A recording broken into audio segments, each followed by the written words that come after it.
ಶನಾಯ ತನೇಜಾ ಇಂಡಿಯಾಲಿ ಅವಳ ಸ್ಟಡೀಸ್ ಅನ್ನು ಪೂರ್ತಿ ಮಾಡಿದ ನಂತರ ಪೈಲಟ್ ಟ್ರೈನಿಂಗ್ಗೋಸ್ಕರ ಅಮೆರಿಕಾಗೆ ಹೋಗ್ತಾಳೆ. ವಾಪಸ್ ಬಂದು ದೊಡ್ಡ ಹೇರ್ಲೈನ್ಸ್ ಅಲ್ಲಿ ಅವಳು ಪೈಲಟ್ ಕೆಲಸ ಮಾಡ್ತಿರ್ತಾಳೆ. ಅವಳು ಎಷ್ಟು ಬುದ್ಧಿವಂತೇನೋ ಅಷ್ಟೇ ಸುಂದರವಾಗಿದ್ಲು.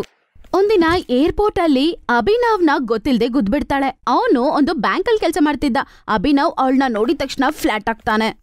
ಆದ್ರೆ ಶನಾಯ ಮಾತ್ರ ಅವನ್ನ ಅಷ್ಟು ಗಮನಿಸೋದಿಲ್ಲ. ಆಮೇಲೆ ಅವ್ನು ನೋಡ್ತಾನೆ ಕೆಳಗಡೆ ಒಂದು ಹ್ಯಾಂಕಿ ಬಿದ್ದಿರುತ್ತೆ. ಎಕ್ಸ್ಕ್ಯೂಸ್ ಮೀ, ಇದು ನಿಮ್ಮ ಹ್ಯಾಂಕಿ ಅಲ್ವಾ? ಓ ಥ್ಯಾಂಕ್ಸ್. ಆಮೇಲೆ ಅಭಿನವ್ ಅವಳ ಯೂನಿಫಾರ್ಮ್ ಅನ್ನ ನೋಡ್ತಾನೆ. ಓ, ನೀವು ಪೈಲಟಾ? ಇಲ್ಲ, ಏರ್ಪೋರ್ಟ್ ಅಲ್ಲಿ ಗೋಲ್ಗಪ್ಪ ಅಂಗಡಿ ಇಟ್ಟಿದ್ದೀನಿ. ಹೌದಾ? ಹಾಗಾದ್ರೆ ಪೂರಿನೂ ನಿಮ್ಮಾಗೇನೆ ಕ್ರಿಸ್ಪಿ ಕ್ರಿಸ್ಪಿ ಇರುತ್ತೆ ಅನ್ಸುತ್ತೆ. ಶಟ್ ಅಪ್ ಹಂಗಂತ ಹೇಳಿ ಶನಾಯ ಅಲ್ಲಿಂದ ಹೋಗ್ತಾಳೆ. ಅರೆ ನಿಲ್ಲಿ, ನಿಮ್ಮ ಹೆಸರು ಮತ್ತೆ ನಂಬರ್ ಆದ್ರೂ ಕೊಡಿ. ಶನಾಯ ಅವನ್ ಕೇಳಿದ ಪ್ರಶ್ನೆಗಳಿಗೆ ಏನು ಜವಾಬ್ ಕೊಡದೆ ಹೋಗ್ಬಿಡ್ತಾಳೆ. ಅದೇ ಸಮಯದಲ್ಲಿ ಅಲ್ಲಿಗೆ ರಶ್ಮಿ ಅಂತ ಬರ್ತಾಳೆ. ಏ ಹ್ಯಾನ್ಸಮ್, ನಾನ್ ಆ ಹುಡುಗಿಯ ಫ್ರೆಂಡ್. ನಾನ್ ಬೇಕಾದ್ರೆ ನಿನಗೆ ಅವಳ ಹೆಸರು ಮತ್ತೆ ನಂಬರ್ ಕೊಡ್ಲಾ? ಎಸ್ ಆಫ್ ಕೋರ್ಸ್, ಕೇಳ್ಬೇಕಾ? ರಶ್ಮಿ ನಂಬರ್ ಮತ್ತೆ ಹೆಸರು ಹೇಳ್ತಾಳೆ. ಏ ಜ್ಞಾಪಕ ಇಟ್ಕೋ, ನಾನ್ ಹೇಳ್ದೆ ಅಂತ ಮಾತ್ರ ದಯವಿಟ್ಟು ಹೇಳ್ಬಿಡ್ಬೇಡ. ಡೋಂಟ್ ವರಿ, ನೀವು ನಾನೇನು ಹೇಳಲ್ಲ ಅವರಿಗೆ, ಗೊತ್ತಾಯ್ತಾ? ಮತ್ತೆ ನಂಬರಿಗೆ ತುಂಬಾ ಥ್ಯಾಂಕ್ಸು. ಮದುವೆ ಟೈಮಲ್ಲಿ ನಿಮಗ್ ಗಿಫ್ಟ್ ಕೊಡ್ತೀನಿ ನಾನು. ಅದನ್ ಕೇಳಿಸ್ಕೊಂಡು ರಶ್ಮಿ ಜೋರಾಗಿ ನಗ್ತಾಳೆ. ಆಮೇಲೆ ಅವನು ಅಲ್ಲಿಂದ ಹೊರಟು ಬಿಡ್ತಾನೆ. ಮಾರನೇ ದಿನ ಟೆಕ್ಸ್ಟ್ ಮೆಸೇಜ್ ಮಾಡ್ತಾನೆ ಮತ್ತೆ ಶನಾಯಿಗೆ ಕಾಲ್ ಬೇರೆ ಮಾಡ್ತಾನೆ. ಮೊದಲು ಶನಾಯ ಸ್ವಲ್ಪ ಯೋಚನೆ ಮಾಡ್ತಾಳೆ. ಆಮೇಲೆ ಅವರಿಬ್ರು ತುಂಬಾನೇ ಒಳ್ಳೆ ಫ್ರೆಂಡ್ಸ್ ಆಗ್ತಾರೆ. ಆಮೇಲೆ ಪ್ರೀತಿ ಉಂಟಾಗತ್ತೆ. ಆಮೇಲೆ ಅದು ಮದ್ವೆ ತನಕ ಹೋಗುತ್ತೆ. ಆಮೇಲೆ ಅವಳು ಮದುವೆ ಮಾಡ್ಕೊಂಡು ಅಮೃತ್ಸರ್ ಮನೆಗೆ ಒಂದು ಸೊಸೆಯಾಗಿ ಬರ್ತಾಳೆ. ಆ ಸೊಸೆಯ ಮನೆ ಅಂತೂ ತುಂಬಾನೇ ಸಾಧಾರಣವಾದ ಮನೆ. ಆದ್ರೆ ಅವಳು ಆಕಾಶದಲ್ಲಿ ಹಾರವಳು. ಅವರಂತೂ ತುಂಬಾ ಸಾಧಾರಣವಾಗಿ ಯೋಚನೆ ಮಾಡೋ ಜನರು. ನಿಮ್ಮ ಸೊಸೆ ಏರೋಪ್ಲೇನ್ ಓಡಿಸ್ತಾಳಂತೆ. ಹೌದು, ಅವಳು ಪೈಲಟ್. ಈ ನಡುವೆ ಹುಡುಗಿರಿಗೆ ಸೈಕಲ್ ಕೂಡ ಓಡ್ಸಕ್ ಬರೋದಿಲ್ಲ ಅಕ್ಕ. ಆದ್ರೆ ನೋಡಿ, ನಮ್ಮ ಸೊಸೆ ಅಂತೂ ಹೆಲಿಕಾಪ್ಟರೇ ಓಡ್ತಾಳೆ. ಪೈಲಟ್ ಸೊಸೆ ಮನೆಗೆ ಬಂದಿದ್ದಾಳಂತ ತುಂಬಾನೇ ಹೆಮ್ಮೆ. ಹಿಂಗೆ ಸ್ವಲ್ಪ ದಿನ ಕಳೆದು ಹೋಗತ್ತೆ. ಆಮೇಲೆ ಒಂದಿನ ಅಮ್ಮ, ಮೊನ್ನೆ ಪಕ್ಕದ ಮನೆಯವಳು ಬಂದಿದ್ಲು. ನನ್ಗೆ ಹೇಳಿದ್ಲು, ಮನೆಗೆ ಪೈಲಟ್ ಸೊಸೆ ಬಂದಿದ್ದಾಳೆ, ಇನ್ನೇನಕ್ಕ ನಿಮ್ಗೆ ಕಡಿಮೆ ಅಂತ. ಬೇಕಂದಾಗಲ್ಲ ನೀವ್ ಹೋಗ್ಬೋದಂತ ಏರೋಪ್ಲೇನಲ್ಲಿ. ಅವಳಿಗೇನ್ ಗೊತ್ತು ನಾವ್ ಏರೋಪ್ಲೇನೇ ಹತ್ತಿಲ್ಲ ಅಂತ. ಸೊಸೆ, ನನಗೊಂದು ಆಸೆ ಇದೆ, ಮೇಲೋಗಕ್ಕೆ. ಅರೇ ರಾಮ, ಏನಾದ್ರೂ ಒಳ್ಳೇದಾಗ ಮಾತಾಡಿ. ನೋಡಿ, ನಾನು ಈ ಕೆಂಪು ಸೀರೆಯಲ್ಲಿ ಚೆನ್ನಾಗಿರಲ್ಲ ರೀ. ಸುಮ್ಮನಿರ್ತೀಯಾ? ನಾನ್ ಹೇಳಿದ್ದು ಫ್ಲೈಟ್ ಅಲ್ಲಿ ಹೋಗೋಕೆ. ಅರೇ ಅಷ್ಟೇ ಅಲ್ಲ ಮಾವ, ನಾನು ಇವಾಗ್ಲೇ ಹೋಗಿ ಟಿಕೆಟ್ ಬುಕ್ ಮಾಡ್ತೀನಿ. ನಾವೆಲ್ಲರೂ ಹೋಗೋಣ ಲಂಡನ್ಗೆ. ಆಮೇಲೆ ತುಂಬಾ ಚೆನ್ನಾಗಿ ಅಲ್ಲಿ ಎಂಜಾಯ್ ಮಾಡೋಣ. ಅದನ್ನ ಕೇಳಿಸ್ಕೊಂಡಿದ ತಕ್ಷಣ ಎಲ್ಲರೂ ತುಂಬಾ ಸಂತೋಷ ಪಡ್ತಾರೆ. ಹಾಗಾದ್ರೆ ಅದಕ್ಕೆ ನಾನು ಹೋಗಿ ಶಾಪಿಂಗ್ ಮಾಡ್ಕೊಂಡು ಬರ್ತೀನಿ, ಸರಿನಾ? ನಾನು ಹೋಗಿ ನನ್ಗೋಸ್ಕರ ಸೀರೆಗಳು ತರ್ತೀನಮ್ಮ, ಸರಿನಾ? ನಾನಂತೂ ಕೂದಲು ಕಟ್ ಮಾಡಿಸಿ ಬರ್ತೀನಿ. ಚೆನ್ನಾಗಿರೋ ಹುಡುಗಿರು ಫ್ಲೈಟ್ ಅಲ್ಲಿ ಬರ್ತಾರಂತ. ಹೌದಾ? ಸ್ವಲ್ಪ ದಿನದ ನಂತರ ಅವರು ಎಲ್ಲ ತಯಾರಿ ಮಾಡ್ಕೊಂಡು ಅವರು ಲಂಡನ್ಗೆ ಹೊರಡ್ತಾರೆ. ಆಮೇಲೆ ಅವರು ಪ್ಲೇನ್ಗೆ ಹತ್ತಾರೆ. ಅಮ್ಮ, ನನಗೆ ಕಿಟಕಿ ಸೀಟ್ ಬೇಕಮ್ಮ. ನೋಡಿ ಸಾರು, ನನ್ನ ಮಗಳಿಗೆ ಕಿಟಕಿ ಸೀಟ್ ಕೊಟ್ಬಿಡ್ತೀರಾ? ಅವಳಿಗೆ ಏನಂದ್ರೆ ವಾಂತಿ ಬರುತ್ತೆ ಬಸ್ಸಲ್ಲಿ ಹೋದ್ರು ಕೂಡ. ಅದಕ್ಕೆ ಫ್ಲೈಟಲ್ಲಿ ವಾಂತಿ ಮಾಡ್ಕೊಂಡ್ಬಿಟ್ರೆ ಆಮೇಲೆ ನಿಮ್ಮ ಡ್ರೆಸ್ ಎಲ್ಲ ನಾಶ ಆಗ್ಬಿಡತ್ತೆ. ನಿಮಗೆ ತಲೆ ಕೆಟ್ಟಿದ್ಯಾ? ಯಾರು ಬಿಟ್ಟಿದ್ ನಿಮಗಿಲ್ಲಿ? ಜಾಸ್ತಿ ಮಾತಾಡಿದ್ರೆ ಅತ್ತಿಗೆ ಹತ್ರ ಹೇಳ್ಸಿ ಪಾಕಿಸ್ತಾನಕ್ಕೆ ತಿರುಗಿಸ್ತೀನಿ. ಈ ಪೈಲಟ್ ನನ್ನ ಅತ್ತಿಗೆ, ಗೊತ್ತಾ? ಅದನ್ ಕೇಳಿಸ್ಕೊಂಡು ಅವನು ಸೀಟ್ ಕೊಟ್ಬಿಡ್ತಾನೆ. ಆಮೇಲೆ ಅವನೇನು ಮಾತಾಡೋದೇ ಇಲ್ಲ. ಮನೆಯಿಂದ ರೊಟ್ಟಿ ಉಪ್ಪಿನಕಾಯಿ ತಂದಿದೀವಿ, ಫ್ಲೈಟ್ ಎಲ್ಲಾದ್ರೂ ನಿಲ್ಸಿದ್ರೆ ತಿನ್ನೋಣ ಅನ್ಕೋತಿದ್ದೀನಿ. ನೋಡಿದ್ರೆ ಫ್ಲೈಟ್ ಎಲ್ಲೂ ನಿಲ್ಲಿಸ್ತಾನೇ ಇಲ್ಲ. ಅರೇ ಇರು, ನಾನು ನಿಮ್ಮ ಅತ್ತಿಗೆಗೆ ಹೇಳ್ತೀನಿ ಎಲ್ಲಾದ್ರೂ ಸೈಡಾಗಿ ಹಾಕಕ್ಕ. ಏನ್ ಹೇಳ್ತೀಯ ನೀನು? ಸೊಸೆ ಎಲ್ಲಿ ನಿಲ್ಲಿಸ್ಬೇಕೋ ಅಲ್ಲಿ ನಿಲ್ಲಿಸ್ತಾಳ ಅವಳು. ನೀನು ಜಾಸ್ತಿ ಮಾತಾಡಕ್ ಹೋಗ್ಬೇಡ ಈಗ. ನನಗೆ ಹೊಟ್ಟೆಲಿ ಗುಡುಗುಡು ಅಂತ ಇದೆ, ನಾನು ಸ್ವಲ್ಪ ಹೋಗಿ ಬರ್ತೀನಿ. ಓ ಮೇಡಮ್, ಇಲ್ಲಿ ಬರ್ತೀರಾ? ಸರ್, ನಿಮ್ಗೇನಾದ್ರೂ ಸಹಾಯ ಬೇಕಾ ಸರ್? ಬೇಡ, ನೀನೇನು ಸೇವೆ ಮಾಡೋದ್ ಬೇಡ. ಸಂಡಾಸಿನ ಎಲ್ಲಿದೆ ಅಂತ ಹೇಳಿ ನನಗೆ. ಸರ್, ಅರ್ಥ ಆಗಿಲ್ಲ ಸರ್. ಅದು ಟಾಯ್ಲೆಟಿನ route. Oh please come sir. Jagadish 1 ಅವರಿಂದ ಟಾಯ್ಲೆಟ್ ಅಲ್ಲೇ ಕೂತಿರ್ತಾನೆ. ಆಚೆನೆ ಬರೋದಿಲ್ಲ. ಮತ್ತೆ ಆಚೆಯಿಂದ ಒಬ್ರು ಬಾಗಿಲು ತಟ್ತಾನೆ ಇರ್ತಾರೆ. ಯಾವನೋನು, ಬೇಗ ಬರ್ತೀಯಾ? ಸ್ವಲ್ಪ ತದನಂತರ ಹೊಟ್ಟೆ ಮೇಲೆ ಕೈ ಇಟ್ಕೊಂಡು ಜಗದೀಶ್ ಆಚೆ ಬರ್ತಾನೆ. ಏನೇ ಹೇಳು, ಊರಿನ ಹೊಲದಲ್ಲಿ ಮಾಡೋ ಅಷ್ಟು ಮಜಾ ಈ ಫ್ಲೈಟ್ ಅಲ್ಲಿ ಮಾಡಕ್ಕೆ ಸಿಗೋದೇ ಇಲ್ಲ. ಹೋಗಪ್ಪ, ಹೋಗು ನೀನು. ಏನೋ? ಅಯ್ಯೋ ಏನಿಲ್ಲಪ್ಪ, ಏನಿಲ್ಲ. ನೀನು ಹೋಗು, ನೀನು ಒಳಗೆ ಹೋಗುವ. ಇನ್ನೊಂದ್ ಕಡೆ ಗಾಯತ್ರಿ ಆ ಕಡೆ ಈ ಕಡೆ ಅಂತ ಪ್ಲೇನಲ್ಲಿ ನಡೀತಾ ಇರ್ತಾಳೆ. ಮೇಡಮ್, ಇದು ಬಸ್ ಅಲ್ಲ, ಇದು ಪ್ಲೇನ್, ದಯವಿಟ್ಟು ಕುತ್ಕೊಳ್ಳಿ. ನೀನ್ ಯಾರು ನನ್ಗೆ ಹೇಳೋದಕ್ಕೆ? ನಾನು ಅಲ್ಲಿ ಇಲ್ಲಿ ನಡೀತಾನೆ ಇರ್ತೀನಿ. ಬಾಯಿ ಮುಚ್ಕೊಂಡ್ ಕುತ್ಕೋ ಹಂಗಂತ ಹೇಳಿ ಸ್ವಲ್ಪ ತಾದ್ಮೇಲೆ ಕಾಕ್ಪಿಟ್ಗೆ ಹೋಗ್ಬಿಡ್ತಾಳೆ. ಅತ್ತೆ, ಇಲ್ಲಿ ಯಾಕೆ ಬಂದ್ರಿ? ಇದು ಕಾಕ್ಪಿಟ್, ಇಲ್ಲಿ ಯಾರಿಗೂ ಬರ್ಬಾರ್ದು. ಬಾಯ್ ಮುಚ್ಚು ನೀನು. ನಾನು ಅತ್ತೆ ಎಲ್ಲಾದ್ರೂ ಬರ್ಬೋದು, ತೂಫಾನ್ ತರ ಯಾವಾಗಾದ್ರೂ ಬರ್ತೀನಿ. ನೀನು ಬಾಯ್ ಮುಚ್ಚು. ಏನಿಲ್ ಕುತ್ಕೊಂಡು ನೀನ ಕುರ್ಸಿನ ಬಿಸಿ ಮಾಡ್ತಿದ್ಯಾ? ಬಾ, ನನಗೆ ಕಾಲ್ ನೋತಿದೆ. ಬಂದು ಸ್ವಲ್ಪ ಕಾಲ್ ಮಾಲಿಶ್ ಮಾಡು, ಸರಿ ಆಗತ್ತೆ ನಂಗೆ. ಅತ್ತೆ, ನಾನು ಕುತ್ಕೊಂಡು ಚೇರ್ ಬಿಸಿ ಮಾಡ್ತಿಲ್ಲ, ನಾನಿಲ್ಲಿ ಪ್ಲೇನ್ ಓಡಿಸ್ತಿದ್ದೀನಿ. ಅಯ್ಯೋ, ದಯವಿಟ್ಟು ಹೋಗಿ ಕಂಟ್ರೋಲ್ ರೂಮ್ಗೆ ವಿಷಯ ಹೋದ್ರೆ ನನ್ನ ಜಾಬೇ ಹೋಗುತ್ತೆ.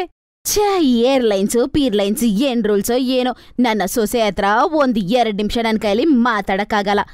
ಅತ್ತೆ, ನೀವು ಹೋಗಿ ಕುತ್ಕೊಳ್ಳಿ, ನಾನು ಏರ್ ಹೋಸ್ಟೆಸ್ ಹತ್ರ ಹೇಳ್ತೀನಿ, ಅವ್ರು ಬಂದು ಮಸಾಜ್ ಮಾಡ್ತಾರೆ. ಏರ್ ಹೋಸ್ಟೆಸ್ ಪ್ರಿಯಾ ಹತ್ರ ಶನಾಯ ಹೇಳ್ತಾಳೆ ಅವ್ರ ಅತ್ತೆಯ ಕಾಲ್ ಮಸಾಜ್ ಮಾಡಕ್ಕೆ. ಆಮೇಲೆ ಅವಳು ಕೂಡ ಅದೇ ಮಾಡ್ತಾಳೆ. ಅರೆ, ಎಷ್ಟು ಮೆತ್ತಗ್ ಮಸಾಜ್ ಮಾಡ್ತಿದೀಯಾ ನೀನು? ನೋಡಕ್ ನೀನ್ ಕೂಡ ಏನಮ್ಮ ಇಷ್ಟು ಸಣ್ಣಕ್ಕಿದೀಯಾ? ಚೆನ್ನಾಗಿ ತಿನ್ನೋದಿಲ್ಲ ಏನ್ವಾ? ನಿಧಿ, ಆ ಗೀ ಡಬ್ಬ ಕೊಡು, ಸ್ವಲ್ಪ ತಿನ್ಲಿ, ಆಗ್ಲಾದ್ರೂ ದಪ್ಪ ಆಗ್ತಾಳೆ ಅವಳು. ಇಲ್ಲ ಆಂಟಿ, ನಾವು ಫಿಟ್ ಆಗಿರ್ಬೇಕು, ಇದು ನಮ್ಮ ಜಾಬ್ ರೂಲ್ಸ್. ಅರೇ, ಏನ್ ಕೆಲ್ಸಾನೋ ಏನೋ. ಸರಿ, ಸ್ವಲ್ಪ ಜೋರಾಗಿ ಮಸಾಜ್ ಮಾಡಮ್ಮ. ನೋಡಮ್ಮ, ಇವಳನ್ನ ಮತ್ತೊಂದು ಸೊಸೆಗೆ ರೆಡಿ ಆಗ್ತಿದ್ದಾಳೆ. ಇವನೇನ್ ಮಾಮೂಲಿಯಾಗಿ ಯಾರ ಕೆಳಗಡೆ ಕೆಲ್ಸ ಮಾಡ್ತಿಲ್ಲ, ಇವನು ಬಿಸ್ನೆಸ್ ಮಾಡ್ತಿದ್ದಾನೆ, ಬನಿಯನ್ ಬಿಸ್ನೆಸ್. ಈ ಕಾರ್ಟೂನ್ ಈ ಪ್ರಪಂಚದ ಲಾಸ್ಟ್ ಹುಡುಗ ಆದ್ರೆ ನಾನು ದೇವ್ರೇ ಬೇಡಪ್ಪ, ಈ ಮದ್ವೆನೇ ಬೇಡ ಅಂತ ತಪ್ಸ್ಕೊಂಡು ಹೊಡೋಗ್ಬಿಡ್ತೀನಿ. ಇವನ್ ಶಾರುಖ್ ಖಾನ್ ಅನ್ಕೊಂಡಿದ್ದಾನೆ ಈ ಹೇರ್ ಸ್ಟೈಲ್ ಮಾಡ್ಕೊಂಡು. ಆಮೇಲೆ ಅವಳು ಸ್ವಲ್ಪ ಹೊತ್ತು ಕಾಲ್ ಮಸಾಜ್ ಮಾಡ್ಬಿಟ್ಟು ಅಲ್ಲಿಂದ ಹೋಗ್ಬಿಡ್ತಾಳೆ. ಅರೇ, ನಿಜವಾಗ್ಲೂ ಕಣೆ, ನಿಜವಾಗ್ಲೂ ಇವಳು ಶನಾಯ ಮೇಡಮ್ ಅವ್ರ ಅತ್ತೆ ಮನೆಯವ್ರಿಲ್ಲ ಅಂತಂದ್ರೆ ದಯವಿಟ್ಟು ಇವಳನ್ನ ತಳ್ಬಿಡ್ತಿದ್ದೆ ನಾನು. ಎಷ್ಟು ತಲೆ ಕೆಡ್ಸಿದ್ದಾರೆ ಗೊತ್ತಾ? ಅರೇ ಬಿಡೆ. ಆಮೇಲೆ ಆಚೆ ಪರಿಸ್ಥಿತಿಗಳು ಸರಿ ಇಲ್ದೇ ಇರೋ ಕಾರಣದಿಂದ ಪ್ಲೇನ್ ಹಂಗೆ ಗಾಳಿಯೆಲ್ಲ ಅಲ್ಲಾಡತ್ತೆ. ಅತ್ತೆ ತುಂಬಾ ಟೆನ್ಷನ್ ಆಗ್ಬಿಡ್ತಾಳೆ, ಮತ್ತೆ ಕಾಕ್ಪಿಟ್ ಒಳಗಡೆ ಓಡೋಗ್ಬಿಡ್ತಾಳೆ. ಅಯ್ಯೋ ಸತ್ತೆ, ನಾನು ಸತ್ತೆ. ಸೊಸೆ, ಏನಮ್ಮ ಮಾಡ್ತಿದ್ಯಾ ನೀನು? ಅರೇ ಅತ್ತೆ, ಮತ್ತೆ ನೀವು ಬಂದ್ಬಿಟ್ರ? ದಯವಿಟ್ಟು ಹೋಗಿ ನೋಡಿಲ್ಲಿ, ಕ್ಲೈಮೇಟ್ ಕೂಡ ಸರಿ ಇಲ್ಲ, ನಾನು ನೋಡ್ಬೇಕು. ಇಲ್ಲ ಅಂತಂದ್ರೆ ಆಮೇಲೆ ಪರಿಸ್ಥಿತಿಗಳು ಹಾಳಾಗುತ್ತೆ. ಅಯ್ಯೋ ಇಲ್ಲಪ್ಪ, ನಾನು ಇನ್ನೂ ತುಂಬಾ ದಿನ ಬದುಕ್ಬೇಕಪ್ಪ, ನನ್ನ ಮೊಮ್ಮಕ್ಕಳು ಮುಖ ಆದ್ರೂ ನೋಡ್ಬೇಕಲ್ವಾ? ಅಯ್ಯೋ ಕಾಪಾಡಮ್ಮ. ಅಲ್ಲಿ ಪರಿಸ್ಥಿತಿಗಳು ಸರಿ ಇಲ್ಲದೆ ಇರೋ ಕಾರಣದಿಂದ ಕಂಟ್ರೋಲ್ ಪೂರ್ತಿಯಾಗಿ ಮಿಸ್ ಆಗ್ಬಿಡುತ್ತೆ. ಆಮೇಲೆ ಎಲ್ಲರೂ ತುಂಬಾನೇ ಭಯ ಪಡ್ತಿರ್ತಾರೆ. Hello control room, emergency landing ಬೇಕಾಗಿದೆ, ಇಲ್ಲ ಏನೋ ಟೆಕ್ನಿಕಲ್ ಇಶ್ಯೂ ಇದೆ ಪ್ಲೇನಲ್ಲಿ, ಬೇಗ ಪ್ಲೀಸ್. ಕಂಟ್ರೋಲ್ ರೂಮಿಂದ ಅವಳಿಗೆ ಪರ್ಮಿಷನ್ ಸಿಕ್ಕಿದ ತಕ್ಷಣ ಪಕ್ಕದಲ್ಲಿರುವ ಏರ್ಪೋರ್ಟ್ ಅಲ್ಲಿ ಅವಳು ಹೋಗಿ ಲ್ಯಾಂಡ್ ಮಾಡ್ಬಿಡ್ತಾಳೆ. ಶನಾಯ ತುಂಬಾ ಚೆನ್ನಾಗಿ ಎಲ್ಲಾನು ಹ್ಯಾಂಡಲ್ ಮಾಡಿರ್ತಾಳೆ. ಆಮೇಲೆ ಅವಳು ಅನೌನ್ಸ್ ಮಾಡ್ತಾಳೆ, ಇವಾಗ ಎಲ್ಲ ಅಂಡರ್ ಕಂಟ್ರೋಲ್ ಇದೆ, ನಾವು ಸೇಫ್ಟಿಯಾಗಿ ಲ್ಯಾಂಡ್ ಮಾಡಾಯ್ತು. ಆಮೇಲೆ ಎಲ್ಲರಿಗೂ ತುಂಬಾನೇ ಸಂತೋಷ ಆಗತ್ತೆ. ಅದರ ನಂತರ ಅವ್ರ ಅತ್ತೆಗೆ ಅರ್ಥ ಆಗತ್ತೆ ಅವರ ಸೊಸೆ ಸುಮ್ನೆ ಚೇರಲ್ಲಿ ಕುತ್ಕೊಂಡು ಟೈಮ್ ಪಾಸ್ ಮಾಡ್ತಿಲ್ಲ, ಅವಳು ಪೈಲಟ್ ಮಾತ್ರ ಅಲ್ಲದೆ ಅಲ್ಲಿರುವ ಎಲ್ಲ ಜನರ ಪ್ರಾಣ ಕಾಪಾಡೋದು ಜವಾಬ್ದಾರಿ ಅವ್ರ ಕೈಯಲ್ಲಿದೆ ಅಂತ. ನನ್ನನ್ನ ಕ್ಷಮಿಸು ಸೊಸೆ, ನಿಜವಾಗ್ಲೂ ನೀನು ತುಂಬಾ ಗ್ರೇಟ್ ಗೊತ್ತಾ. ಆಮೇಲೆ ಎಲ್ಲ ಸರಿಯಾದ ನಂತರ ಮತ್ತೆ ಅವಳು ಹಾರಿಸ್ಕೊಂಡು ಹೋದ್ಲು ಫ್ಲೈಟ್ನ, ಮತ್ತೆ ಲ್ಯಾಂಡಲ್ಲಿ ಲ್ಯಾಂಡ್ ಮಾಡ್ತಾಳೆ. ಮತ್ತೆ ಅಲ್ಲಿ ಹೋದ ನಂತರ 2 ದಿನದ ನಂತರ ಅಭಿನವ್ ಕೂಡ ಅವನ ಇಂಪಾರ್ಟೆಂಟ್ ಕೆಲಸ ಎಲ್ಲ ಮುಗಿಸ್ಕೊಂಡು ಲಂಡನ್ಗೆ ಬರ್ತಾನೆ. ಆಮೇಲೆ ಅಲ್ಲಿ ಎಲ್ಲರೂ ತುಂಬಾ ಚೆನ್ನಾಗಿ ಎಂಜಾಯ್ ಮಾಡ್ತಾರೆ.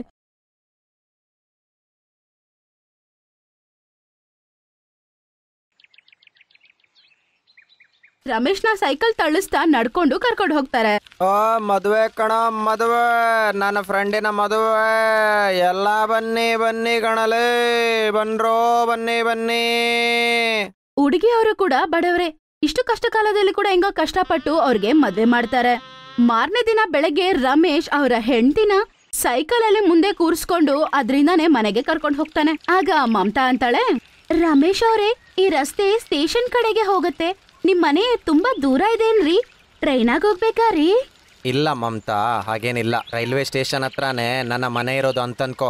ಬೇಗ ಬೇಗ ಮನೆಗ್ ಹೋಗ್ರಿ, ಮನೆ ನೋಡ್ಬೇಕಂತ ತುಂಬಾ ಆಸೆ ಆಗ್ತಿದೆ ನನ್ಗೆ. ಅತ್ತೆ ಮನೆ ನೋಡಿದ್ಮೇಲೆ ಇಷ್ಟು ಆಶ್ಚರ್ಯ ಪಡಕ್ಕಾಗತ್ತಾ ಅಂತ ಅವಳು ಯಾವಾಗ್ಲೂ ಕನ್ಸಲ್ಲಿ ಅನ್ಕೊಂಡೇ ಇರೋದಿಲ್ಲ.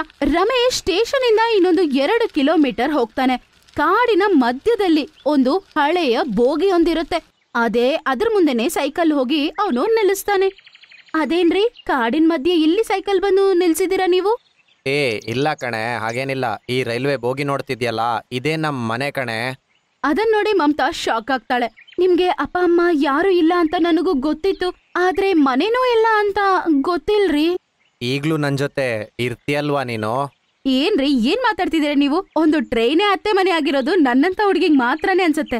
ನೋಡ್ತೀರಿ ಈ ಬೋಗಿನ ಎಷ್ಟು ಚೆನ್ನಾಗಿ ಕ್ಲೀನ್ ಆಗಿ ಡೆಕೋರೇಟ್ ಮಾಡಿರ್ತೀನಿ ಅಂದ್ರೆ ಇದು ಒಂದು ಮಹಲ್ಗಿಂತ ಸೂಪರ್ ಆಗಿರುತ್ತೆ. ಅರೆ ವಾ, ಹಾ, ಇವ್ರು ರಮೇಶ್ ಅವ್ರ ಮದ್ವೆಗ್ ಮುಂಚೆನೆ ಏನೇನ್ ಬೇಕೆಲ್ಲ ಮಾಡಿದ್ದಾರೆ. ಇಲ್ಲಿ ನಿಜವಾಗ್ಲೂ ತುಂಬಾ ಚೆನ್ನಾಗಿರತ್ತೆ. ಆಮೇಲೆ ಅವಳು ಮನೆನೆಲ್ಲ ತುಂಬಾ ಕ್ಲೀನ್ ಮಾಡಿ ತುಂಬಾ ಸೂಪರ್ ಆಗಿರ್ತಾಳೆ. ಒಂದ್ ಮನೆಗಿಂತ ನೋಡೋದಕ್ಕೆ ಅದು ತುಂಬಾನೇ ಚೆನ್ನಾಗಿರುತ್ತೆ. ಮತ್ತೆ ರಮೇಶ್ ಬಂದು ನೋಡಿ ತುಂಬಾ ಶಾಕ್ ಆಗ್ಬಿಡ್ತಾನೆ. ಮತ್ತೆ ಆ ದಿನ ರಾತ್ರಿ ಅವ್ರಿಗೆ ಫಸ್ಟ್ ನೈಟ್ ಆಗುತ್ತೆ. ಮಾರನೇ ದಿನ ಬೆಳಗ್ಗೆ ಬೇಗ ಎದ್ದೊಳ್ತಾರೆ. ಮಮತಾ, ನಾನು ಸ್ಟೇಷನಲ್ಲಿ ಕ್ಲೀನಿಂಗ್ನ ಕೆಲಸ ಮಾಡ್ತೀನಿ ಕಣೆ. ಮತ್ತೆ ನಡುವಲ್ಲಿ ಬರ್ತೀನಿ ನಾನು ಇಲ್ಲಿಗೆ. ನೀನು ಕೂಡ ಜಾಗ್ರತೆ. ಸರಿ ಆಯ್ತು ರೀ, ನೀವು ಹೋಗ್ಬನ್ನಿ. ನೀವು ಕೆಲ್ಸ ನೋಡ್ಕೊಂಡ್ ಬನ್ನಿ ಆಯ್ತಾ. ನಾನ್ ಸಾಯಂಕಾಲ ನಿಮ್ ಹತ್ರ ಮಾತಾಡ್ಬೇಕು. ಅವನು ಕೆಲ್ಸಕ್ಕೆ ಹೋಗ್ಬಿಡ್ತಾನೆ. ಮತ್ತೆ ಸಾಯಂಕಾಲ ಬಂದಿದ ತಕ್ಷಣ ಅವಳು ಅವನ್ಗೋಸ್ಕರ ಅಡಿಗೆ ಮಾಡಿ ಇಟ್ಟಿರ್ತಾಳೆ. ಮಮತಾ, ತುಂಬಾ ದಿನ ಆಯ್ತು ಕಣೆ, ಹೀಗೆ ನಾನು ನೋಡೇ ಇಲ್ಲ. ನಾನು ಕೆಲಸ ಆಗಿ ಬಂದು ನಾನೇ ಫುಡ್ ಮಾಡಿ ತಿನ್ಬೇಕಿತ್ತು. ಆದ್ರೆ ಇದು ತುಂಬಾ ದಿನದ ನಂತರ ನಾನು ಇದನ್ನ ನೋಡ್ತಿರೋದು. ನನಗೆ ತುಂಬಾ ಖುಷಿ ಆಗ್ತಾ ಇದೆ. ಊಟ ಮಾಡಿದ ನಂತರ ಅವರಿಬ್ರು ಕುತ್ಕೊಂಡು ಮಾತಾಡಕ್ ಶುರು ಮಾಡ್ತಾರೆ. ನಿಮ್ಗೆ ಏನಾಯ್ತು ರೀ? ಮಮತಾ, ನೀನು ನನ್ನ ಹೆಂಡ್ತಿ. ನನ್ನ ಜೀವನದಲ್ಲಿ ಏನಾಗಿದೆ ಅಂತ ನಿನಗೆ ಗೊತ್ತಾಗ್ಲೇಬೇಕು. ತುಂಬಾ ವರ್ಷದ ಹಿಂದೆ ನಾನು ನನ್ನ ಅಪ್ಪ ಅಮ್ಮನ ಜೊತೆ ಮನೆಯಲ್ಲಿ ಚಂದನ್ಪುರ ಅನ್ನೋ ಊರಲ್ಲಿ ಇರ್ತಿದ್ದೆ. ಅದು ನಮ್ಮ ಸ್ವಂತ ಮನೆ. ಅಲ್ಲಿ ನಾವು ತುಂಬಾ ಖುಷಿಯಿಂದ ಇರ್ತಿದ್ವಿ ಕಣೆ. ಅಪ್ಪ ರೈತರಾಗಿದ್ರು, ಮತ್ತೆ ನಾನು ಕೂಲಿ ಕೆಲಸ ಮಾಡ್ಕೊಂಡಿರ್ತಿದ್ದೆ. ಜೀವನ ಚೆನ್ನಾಗಿತ್ತು. ಆಗ ಸಡನ್ ಆಗಿ ಅಪ್ಪನಿಗೆ ಒಂದಿನ ಹುಷಾರಿಲ್ದೇ ಆಯ್ತು ಕಣೆ. ಆಗ ಡಾಕ್ಟರ್ ಹೇಳಿದ್ರು, ನೋಡಿ, ನಾವು ತುಂಬಾ ಸರಿ ಹೇಳಿದೀವಿ, ನಿಮ್ಮಪ್ಪನ್ನ ಹಾಸ್ಪಿಟ್ಲಿಗೆ ಜಾಯಿನ್ ಮಾಡಿಸಿ ಅಂತ. ನೀವು ಕೇಳಲೇ ಇಲ್ಲ. ಅವರಿಗೆ ಕ್ಯಾನ್ಸರ್ ಈಗ ಸೆಕೆಂಡ್ ಸ್ಟೇಜಲ್ಲಿದೆ. ಬೇಗ ಅವರನ್ನ ಅಡ್ಮಿಟ್ ಮಾಡಬೇಕು. ಡಾಕ್ಟ್ರೇ, ಅಪ್ಪನನ್ನ ಇವತ್ತೇ ನೀವು ಅಡ್ಮಿಟ್ ಮಾಡ್ಕೊಳ್ಳಿ ಹಾಸ್ಪಿಟ್ಲಿಗೆ. 2-3 ದಿನದಲ್ಲಿ ನಾನು ದುಡ್ಡಿನ ವ್ಯವಸ್ಥೆ ಮಾಡ್ಬಿಡ್ತೀನಿ. ನೋಡಿ, ಮೊದಲು ಎಲ್ಲ ಫಾರ್ಮಾಲಿಟಿನ ಮಾಡಬೇಕು. ಮತ್ತೆ ನೀವು ಫೀಸ್ ಹಾಕ್ಬೇಕು. ಅದಾದ ನಂತರನೇ ಇವ್ರನ್ನ ಅಡ್ಮಿಟ್ ಮಾಡೋದು. ಮೊದಲು ದುಡ್ಡು ವ್ಯವಸ್ಥೆ ಮಾಡಿ, ಆದ್ಮೇಲೆ ಕರ್ಕೊಂಬನ್ನಿ ನೀವು. ಹಂಗಂತ ಹೇಳಿ ಡಾಕ್ಟರ್ ಅಲ್ಲಿಂದ ಹೊರಡ್ಬಿಡ್ತಾರೆ. ಮಗ, ನೀನು ಟೆನ್ಷನ್ ಮಾಡ್ಬೇಡ. ದೇವ್ರು ಕರ್ಕೊಳ್ಳೋ ಸಮಯ ಬರುವಾಗ ಕರ್ಕೊಂಡೇ ಬಿಡ್ತಾನ್ ಕಣೋ. ಟೆನ್ಷನ್ ಮಾಡ್ಬೇಡಿಯಪ್ಪ. ನಾನು ಪ್ರಧಾನ್ರ ಹತ್ರ ಹೋಗಿ ಮಾತಾಡ್ತೀನಿ. ನಿಮಗ್ ನಾನು ಏನು ಆಗಕ್ ಬಿಡಲ್ಲ. ಅಮ್ಮ, ನೀವು ಅಪ್ಪನ ಜೊತೆನೇ ಇರಿ. ನಾನು ಈಗ ಹೋಗಿ ಬರ್ತೀನಿ. ಮುಖ್ಯಸ್ಥರೇ, ನನ್ನ ಅಪ್ಪನಿಗೆ ತುಂಬಾ ಹುಷಾರಿಲ್ಲ. ಅವ್ರನ್ನ ಬೇಗ ಹಾಸ್ಪಿಟ್ಲಿಗೆ ಹಾಕ್ಲಿಲ್ಲ ಅಂದ್ರೆ ಇನ್ನು ಏನ್ ಬೇಕಾದ್ರೂ ಆಗ್ಬಹುದು. ನನಗೆ 10 ಲಕ್ಷ ಅರ್ಜೆಂಟಾಗಿ ಬೇಕು ಸಾರ್. ನೋಡಿ ಶಾಸ್ತ್ರಿಗಳೇ, ಅವನ ಜೀವನ ಇಡೀ 10 ರೂಪಾಯಿ ಅವನು ನೋಡಿರೋದಿಲ್ಲ. ಅವನಿಗೆ 10 ಲಕ್ಷ ಬೇಕಂತೆ. ಇಷ್ಟು ದೊಡ್ಡ ಅಮೌಂಟ್ ನಿನಗೆ ಹೇಗೆ ಕೊಡ್ಲಿ ನಾನು? ಮುಖ್ಯಸ್ಥರೇ, ನನ್ನ ಮನೆ ಜಾಗ ಎಲ್ಲ ಜಮೀನ್ ನೀವು ಇಟ್ಕೊಳ್ಳಿ. ನನಗೆ ಸಾಲನ ಕೊಡಿ. ನನಗೆ ಅರ್ಜೆಂಟ್ ಇದೆ. ನಾನು ಇದೇ ಊರ್ನವನಲ್ವಾ? ನನ್ನ ಗುರ್ತ ಇದೆಯಲ್ವ ನಿಮ್ಗೆ? ನಾನು ಎಲ್ಲೋಗ್ತೀನಿ ಹೇಳಿ? ಸರಿ, ನಾನು ವಕೀಲ್ರ ಹತ್ರ ಮಾತಾಡಿ 5 ದಿನದ ನಂತರ ನಿನ್ನನ್ನ ಕರಿತೀನಿ. ನೀನ್ ಬಂದು ಮತ್ತೆ ದುಡ್ಡು ತಕೊಂಡೋಗು. ಪ್ರಧಾನ್ರೇ, ಇಷ್ಟು ಟೈಮ್ ಇಲ್ಲ. ಈಗ್ಲೇ ಅವರನ್ನ ಹಾಸ್ಪಿಟ್ಲಿಗೆ ಅಡ್ಮಿಟ್ ಮಾಡಬೇಕು. ನೋಡಪ್ಪ, ನಮ್ಮ ವಕೀಲರು ಹೊರಗಡೆ ಇದ್ದಾರೆ. ಅವರು ಬಂದ್ರ ನಂತರನೇ ಇದೆಲ್ಲ ಆಗ್ಬೇಕು, ಗೊತ್ತಾಯ್ತಾ? ಆಗ್ಲೇ ದುಡ್ಡು ಕೊಡಕ್ಕಾಗೋದ್ ನಾನ್ ನಿನಗೆ. ಅಷ್ಟು ಅರ್ಜೆಂಟ್ ಇದ್ರೆ ಕದಿ ಇಲ್ಲ ದರೋಡೆ ಮಾಡು. ಇಲ್ಲಿಂದ ಹೊರಟೋಗೀಗ. ಏಯ್, ಇವನನ್ನ ಹೊರಗಾಕೋ. ಆಮೇಲೆ ಏನಾಗತ್ತೆ, ಅವ್ರು ಎಲ್ಲಾರು ಸೇರ್ಕೊಂಡು ಅವನ್ನ ಆಚೆ ಕಳಿಸ್ತಾರೆ. ಮುನೀಂ 5 ದಿನದ ನಂತರ ಬರ್ತಾನೆ. ರಮೇಶ್ ಪ್ರಧಾನ್ ಅವರ ಮನೆಗೆ ಹೋಗ್ತಾನೆ. ಮತ್ತೆ ಏನು ಮಾತಾಡದೆ ಆ ಖಾಲಿ ಪೇಪರಲ್ಲಿ ಸೈನ್ ಮಾಡ್ಬಿಟ್ಟು ಬಂದ್ಬಿಡ್ತಾನೆ. ಅವ್ರ ಅಪ್ಪನ ಬೇಗ ಹಾಸ್ಪಿಟಲ್ಗೆ ಕರ್ಕೊಂಡೋಗಿ ಅಡ್ಮಿಟ್ ಮಾಡ್ತಾನೆ. ಆದ್ರೆ ಅವ್ರ ಕೈ ಬಿಟ್ಟೋಗತ್ತೆ ಈ ಪರಿಸ್ಥಿತಿಗಳು. ನಾನು ಹೇಳಿದ್ದೆ ನಿಮಗೆ ಬೇಗ ಕರ್ಕೊಂಡ್ ಬರ್ಬೇಕು ಅಂತ. ಇನ್ನು ಏನು ಪ್ರಯೋಜನ ಇಲ್ಲ. ಕರ್ಕೊಂಡೋಗಿ. ಅಪ್ಪ ಹೋದ ನಂತರ ಅದೇ ದುಃಖದಲ್ಲಿ ಅಮ್ಮ ಕೂಡ ಹೊರಟೋದ್ರು ಕಣೆ. ನಾನು ಅಲ್ಲಿ ಇಲ್ಲಿ ಅಂತ ಕ್ಲೀನಿಂಗ್ನ ಕೆಲಸ ಮಾಡ್ಕೊಂಡು ಜೀವನ ಮಾಡಕ್ ಸ್ಟಾರ್ಟ್ ಮಾಡಿದೆ. ಆ ಮನೆ ಅಂತೂ ನನ್ನ ಕೊಲ್ಲಕ್ ಬರ್ತಾ ಇತ್ತು. ಮತ್ತೆ 1 ತಿಂಗಳಾದ ನಂತರ ಪ್ರಧಾನ್ ಅವರ ವಕೀಲರು ಬಂದ್ರು. ಆಗ ನನಗೆ ಗೊತ್ತಾಯ್ತು ಏನು ಅಂತ ಹೇಳಿದ್ರೆ, ಮೋಸ ಮಾಡಿ ನನ್ನ ಮನೆ ಜಾಗ ಎಲ್ಲ ಲೂಟಿ ಮಾಡಿದ್ದಾರೆ ಅಂತ. ನಾನು ಆ ಟೈಮಲ್ಲಿ ಎಷ್ಟು ಅರ್ಜೆಂಟ್ ಇತ್ತು ಅಂದ್ರೆ ನಾನು ಕಾಗದ ಓದ್ದೇನೆ ಸೈನ್ ಹಾಕ್ಬಿಟ್ಟೆ ಕಣೆ. ಅವರ ಕತೆನ ಕೇಳಿ ಪಾಪ ಅವಳಿಗೆ ತುಂಬಾ ಬೇಜಾರಾಗತ್ತೆ. ಬಿಡಿ, ನೀವೇನು ಯೋಚನೆ ಮಾಡ್ಬೇಡಿ. ಆಗಿದ್ದಾಗೋಯ್ತು, ಏನ್ ಮಾಡಕ್ಕಾಗಲ್ಲ.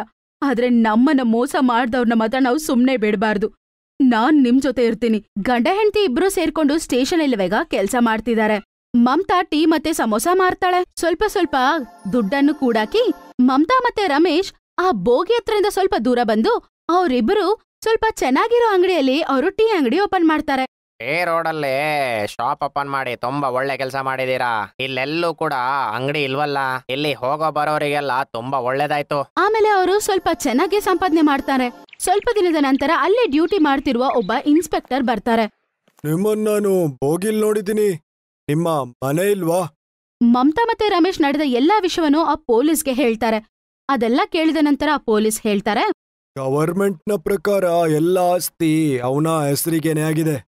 ಅದೇ ಕಾನೂನನ್ನ ಯೂಸ್ ಮಾಡಿ ಅದನ್ನ ಹಿಂದೆನೂ ತಕೋಬಹುದು. ನಿಮ್ಮನ್ನ ಅವರು ನೋಡಿಲ್ಲ ಅಲ್ವಾ ಅಕ್ಕ? ಇಲ್ಲ, ನಾನು ಯಾವಾಗ್ಲೂ ಆ ಊರ್ಗ್ ಹೋಗೇ ಇಲ್ಲ.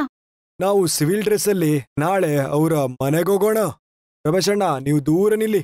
ಮಾರನೇ ದಿನ ಮಮತಾನ್ ಜೊತೆಗೆ ಆ ಪೊಲೀಸ್ ಪ್ರಧಾನ್ ಮನೆಗೆ ಹೋಗ್ತಾರೆ. ಪ್ರಧಾನ್ ಅವ್ರೆ, ನಾನು ಮೇಡಮ್ನ ಮ್ಯಾನೇಜರ್. ಇವರಿಲ್ಲಿ ಸಾಬೂನಿನ ಫ್ಯಾಕ್ಟರಿ ಹಾಕ್ಬೇಕು ಅಂತಿದ್ದಾರೆ. ನಾನದಕ್ಕೆ ನಿಮ್ಮ ಹತ್ರ ಪರ್ಮಿಷನ್ ಕೇಳಕ್ ಬಂದಿದ್ದೀನಿ.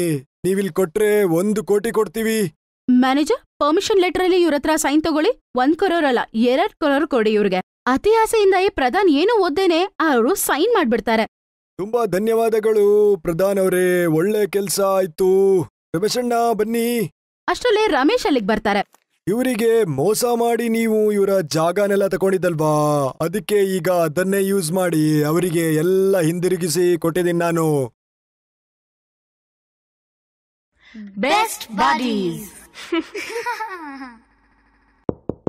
Hello friends. Thanks for watching this video. अगर आपको ये वीडियो पसंद आया है तो प्लीज लाइक, सब्सक्राइब, कमेंट्स करें इस वीडियो पर और हाँ, शेयर करना भी ना भूलें। और भी मजेदार वीडियो देखने के लिए नीचे दिए गए बेल आइकॉन को दबाएं। देखते रहिए बेस्ट बडीज।